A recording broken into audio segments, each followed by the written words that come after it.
Apresentar aqui para vocês um trabalho sobre redução de massa veicular. É um trabalho importante para a época que a gente está vivendo, em que se busca muito a eficiência energética nos veículos.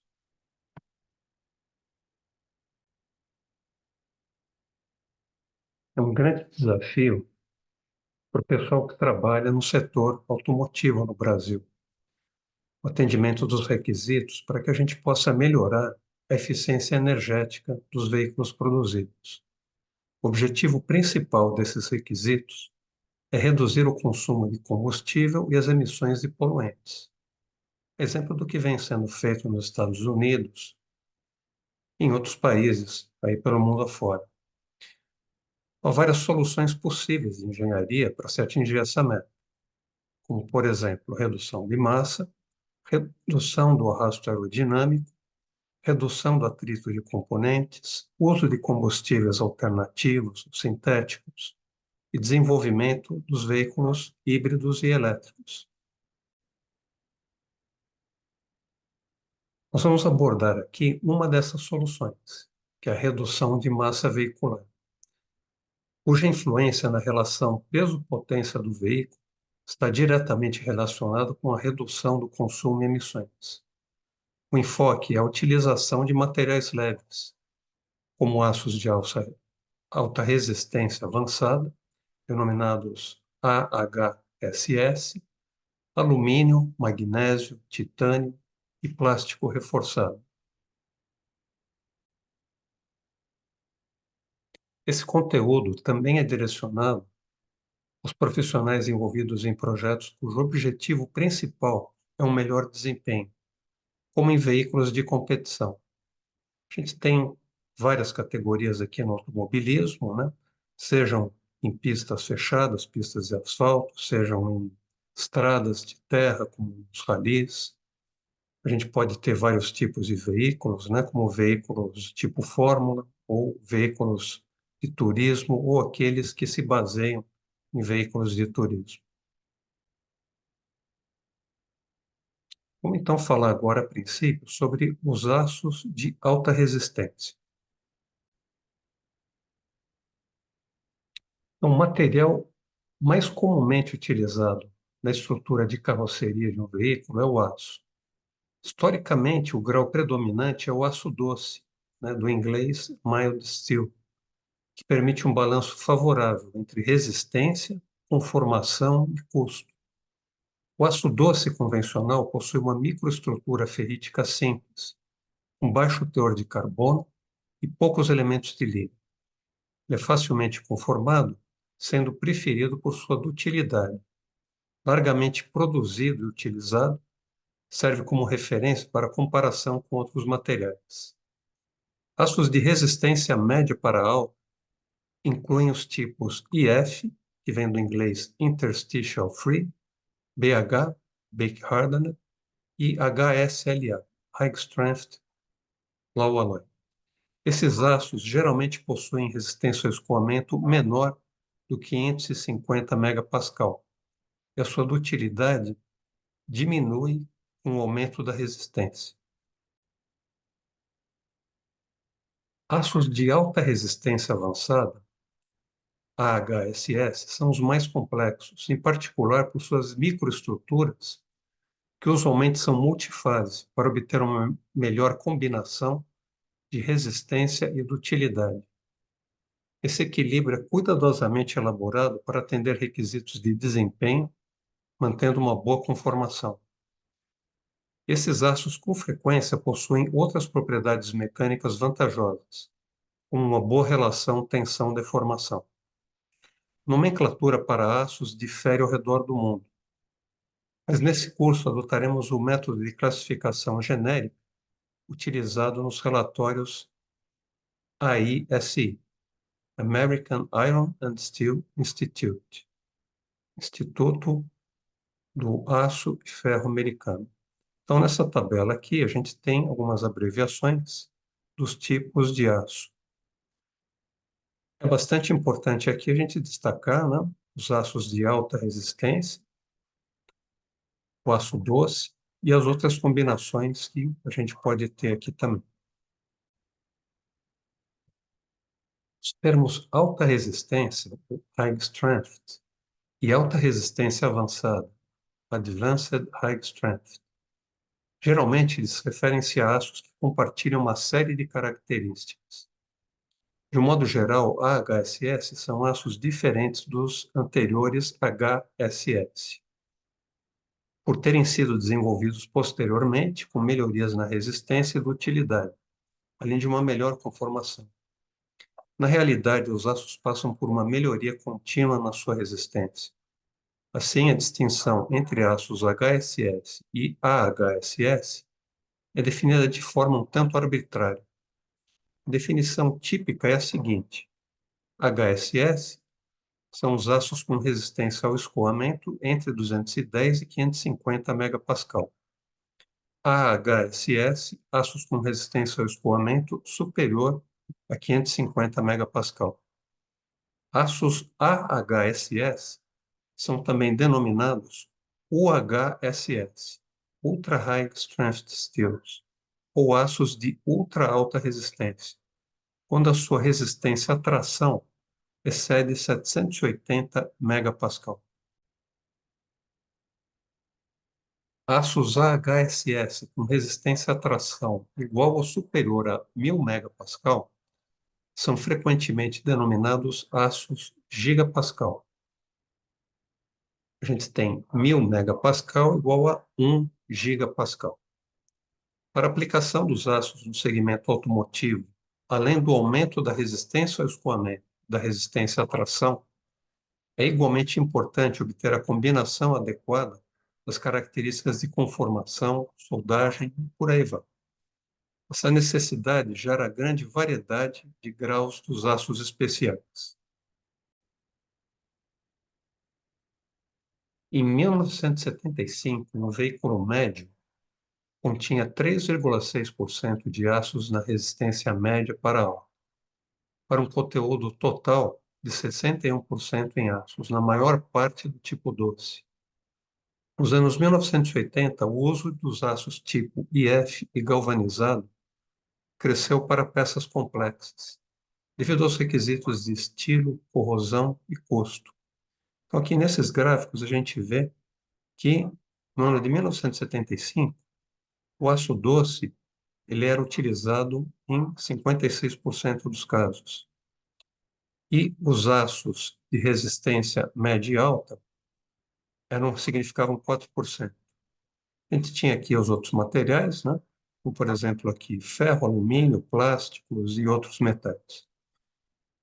Agora, já aqui nos anos 2000, especificamente em 2007, o aço doce foi reduzido a porcentagem dele aqui para 43% e a porcentagem de aços de média e alta resistência cresceu para 12%.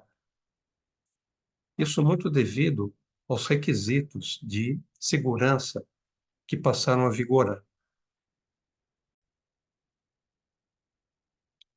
O aço do tipo IF foi desenvolvido inicialmente como um material bastante formável e utilizado extensivamente para aplicações de estampagem profunda, requerendo alta dutilidade e resistência ao afinamento da espessura. Os aços HSLA, High Strength Low Alloy, ou alta resistência e baixa liga, tiveram suas aplicações automotivas desenvolvidas nos anos 1990, pela sua consistente resistência, dureza, soldabilidade e custo. Após o ano 2000, uma nova geração de aços AHSS foi incorporada nas estruturas, incluindo os tipos HF, Hot Form, e DP, Dual Phase. Em 2007, um veículo médio continha 11,6% de aços de média para alta resistência, para um conteúdo total de 57% de aços. O desenvolvimento de novos processos e equipamentos para produzir e conformar os materiais foi essencial para o aumento do uso de aços AHSS. Aços dos tipos DP e TRIP, ou Transformation Induced Plasticity, são excelentes nas zonas de impacto do veículo, devido à sua alta absorção de energia. Para os elementos estruturais da cabine, aços de resistência extremamente alta, dos tipos MS, ou martensite, e HF, boron-based, melhoram a segurança, resistência e rigidez. O uso de aços AHSS em veículos está se expandindo rapidamente com mais pesquisas. Um estudo que permite uma visão deste maior uso no futuro próximo é o FSV, Future Steel Vehicle, que demonstrou uma redução de massa de 35% em comparação com um veículo convencional, empregando-se 97% de aços HSS e AHSS. Esse veículo atende ou excede todos os requisitos estruturais e de segurança, sendo que uma análise indica que, quando combinado com um conjunto motriz eletrificado, a redução de massa do FSV através dos aços AHSS permite uma redução nas emissões do ciclo total de vida de pelo menos 56%. Então, aqui nessa imagem, a gente tem uma visão geral dos elementos da estrutura de carroceria desse veículo que é objeto de estudo dos aços de alta resistência. Então, vamos recordar agora aqui um pouquinho da ciência dos materiais, o diagrama tensão-deformação de um material dúctil. A gente tem aqui, então, a fase elástica, região elástica, onde as deformações são temporárias. Quer dizer, nessa fase aqui, o material ele se comporta elasticamente, de forma que quando cessa a tensão, quando é reduzida, quando é retirada a carga, cessa a deformação. Então, nesse trecho aqui, o gráfico ele é uma reta, e a gente vai ter aqui, no topo dessa reta, a tensão aqui, denominada sigma PL, que é o limite de proporcionalidade. Aqui, então, cessa a proporção entre as tensões e as deformações. Logo acima, a gente tem aqui no gráfico o sigma Y, que é a resistência ao escoamento, ou do inglês yield stress.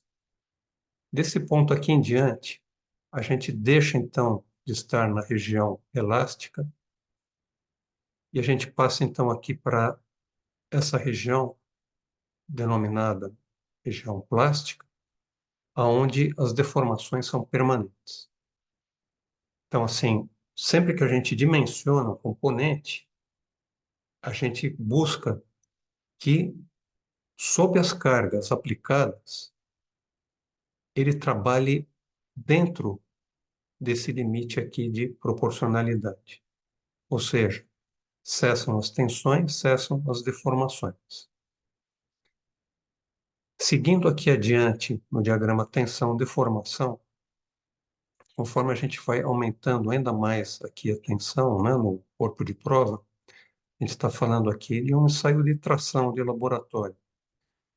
Chega aqui a um determinado ponto onde a gente tem o limite de resistência à tração, onde a gente tem essa tensão sigma U, do inglês Ultimate Stress. E seguindo adiante ainda no teste, a gente vai ter um outro ponto aqui, onde a gente vai ter a falha do material, a fratura do material, com a correspondente tensão de fratura sigma F.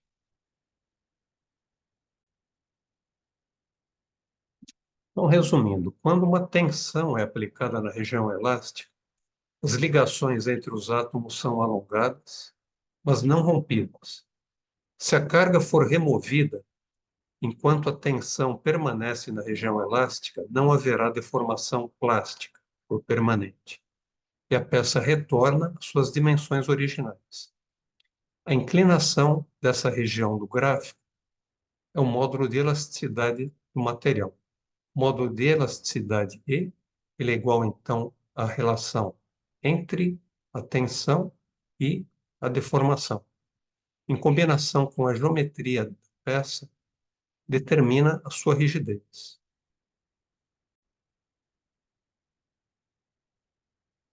O diagrama que a gente vê aqui agora nessa figura mostra que o retorno ou spring back do material ele é proporcional à tensão. Se um aço doce e um aço de alta resistência, HSS, forem carregados até uma mesma deformação, ponto A, quando a carga for removida, o aço de alta resistência, HSS, terá um maior retorno, ou spring back, até o ponto B. Essa maior recuperação elástica é possível porque o aço HSS suporta uma tensão muito maior com a mesma deformação.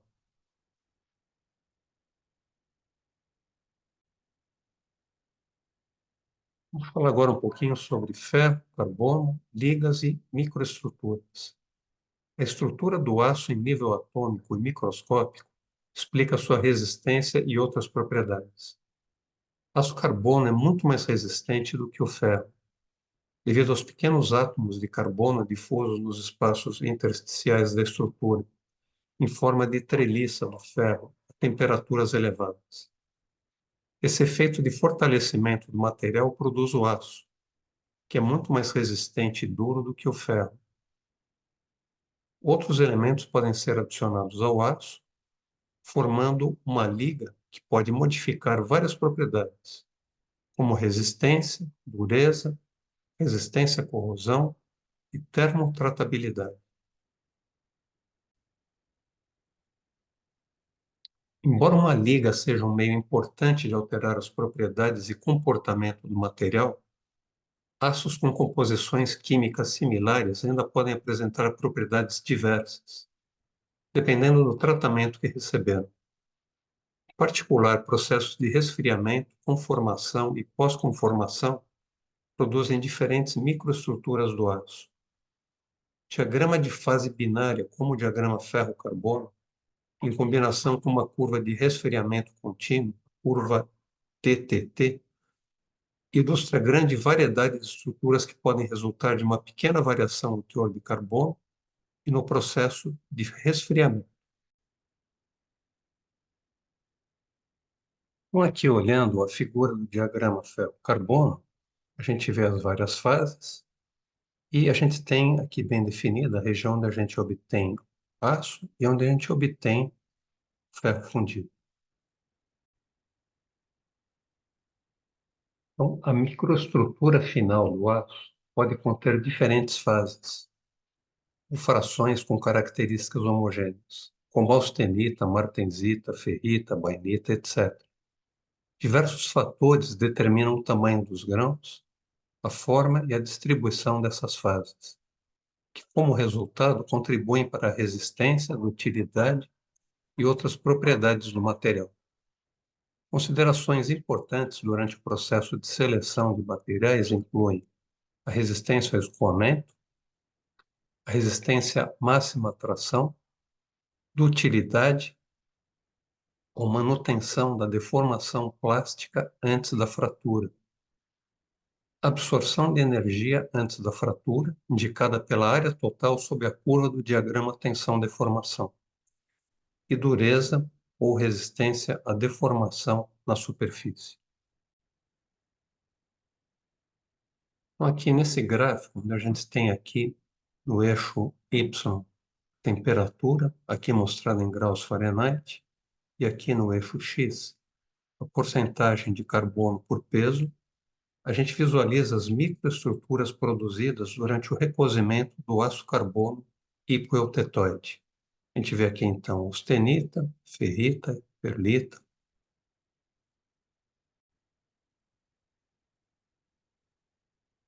Agora vamos falar um pouquinho sobre as aplicações dos aços AHSS.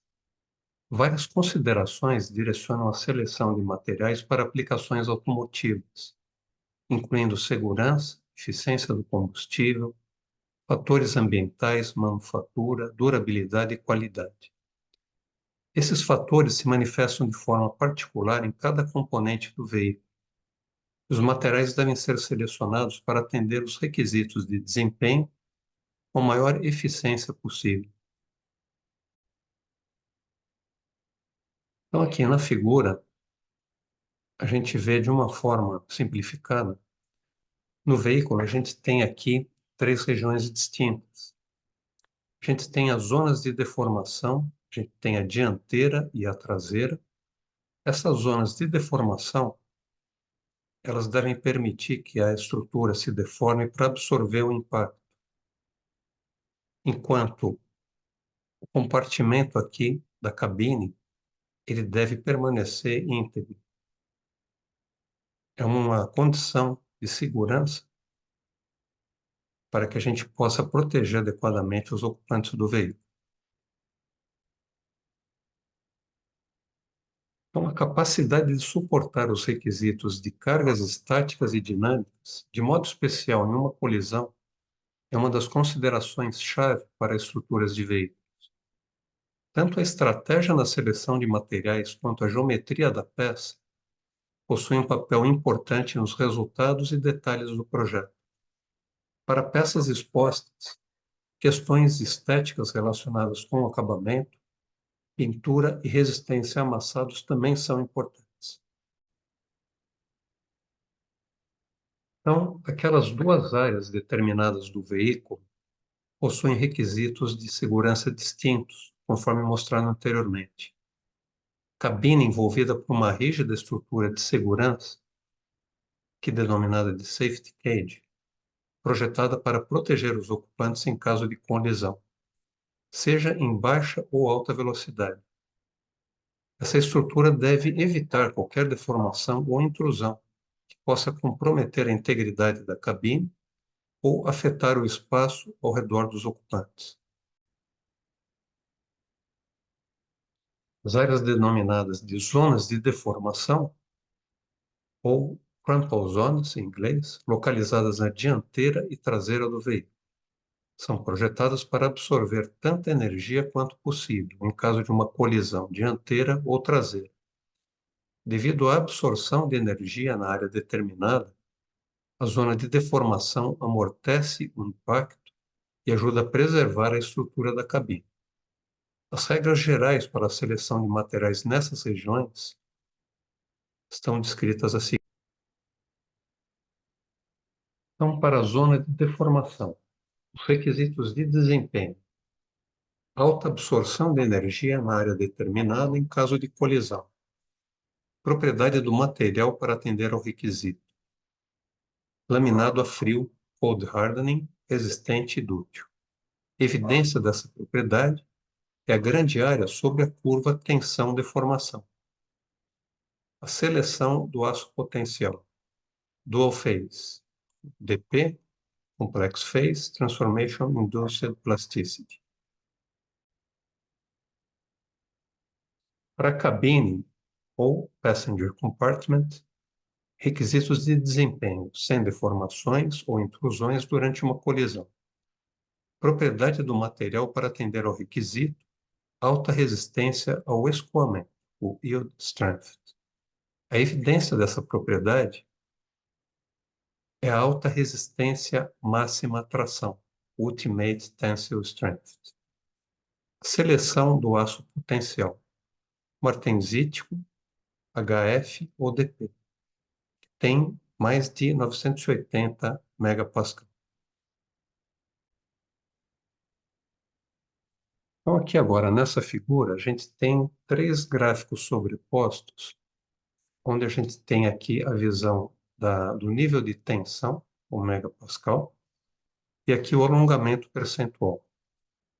Aqui o gráfico em vermelho chega aqui a mais de 1000 megapascal de tensão. A gente tem aços para peças críticas de segurança, especialmente para manter o espaço de sobrevivência do ocupante em caso de colisão. A gente vê evidenciado aqui essas peças em vermelho. O gráfico azul, onde a gente chega aqui a cerca de 600 megapascal, são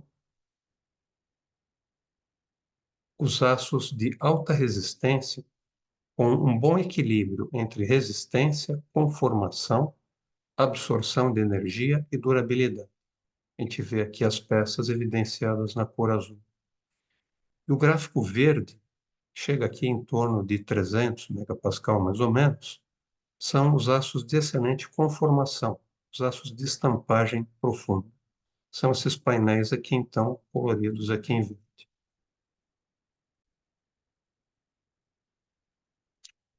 Então, fica claro que as propriedades do material determinam a seleção do tipo de aço para cada aplicação específica, conforme mostrado na figura. Os componentes devem ser projetados de forma que o conjunto forme uma estrutura que atenda a todos os requisitos legais do fabricante, especialmente em casos de colisão. Então, falando um pouquinho mais aqui sobre os aços AHSS, característica de rigidez. A rigidez ela é função da geometria da peça e do módulo elástico do material, e não da tensão de escoamento, nem da tensão máxima de tração. A rigidez está relacionada com a dirigibilidade, handling, segurança, ruídos, asperezas e vibrações. A gente chama de NVH. Embora o uso de aços HSS contribua para melhorar a segurança e reduzir o peso, reduzindo a espessura do material, a rigidez pode ser afetada como resultado. A geometria da peça, em particular o momento de inércia da seção transversal em relação ao eixo da carga principal, possui uma função significativa na determinação da rigidez. A flexibilidade de ajustar a seção transversal e a geometria geral da peça permite soluções de projeto estrutural para suportar com eficiência as cargas atuantes no veículo. A utilização de aços HSS oferece muitas vantagens nesse processo, com melhorias na conformação que permitem obter formas otimizadas para máxima eficiência. Além disso, possuem características favoráveis a tratamentos térmicos que melhoram a resistência final de um componente após a estampagem e a cura na pintura. Então, nessa imagem aqui, a gente vê os tipos de aço selecionados aqui nesse veículo da Ford. A gente tem aqui em verde os aços de ultra alta resistência, aços martensíticos, em azul, aços de alta resistência, e aqui, nessa cor marrom, os aços boro.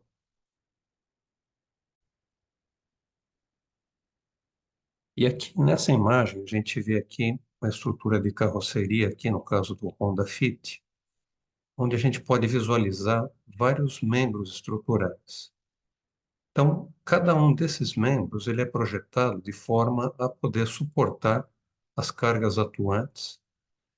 Na estrutura de carroceria, a gente pode ter cargas aqui de tração, compressão, deformação, ah, torção. A gente pode ter cargas de cisalhamento. Cada um desses elementos, então, precisa ser dimensionado de acordo com o nível de tensões que ele vai ter que suportar. Conforme os aços ficaram mais resistentes, simultaneamente tornou-se mais difícil de conformar as peças automotivas.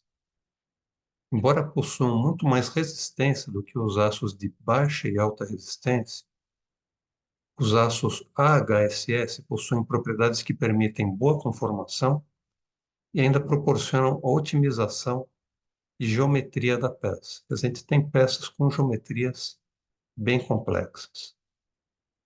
Na verdade, a geometria da peça, ela também pode auxiliar a peça na questão de atender aos requisitos de tensões e deformações.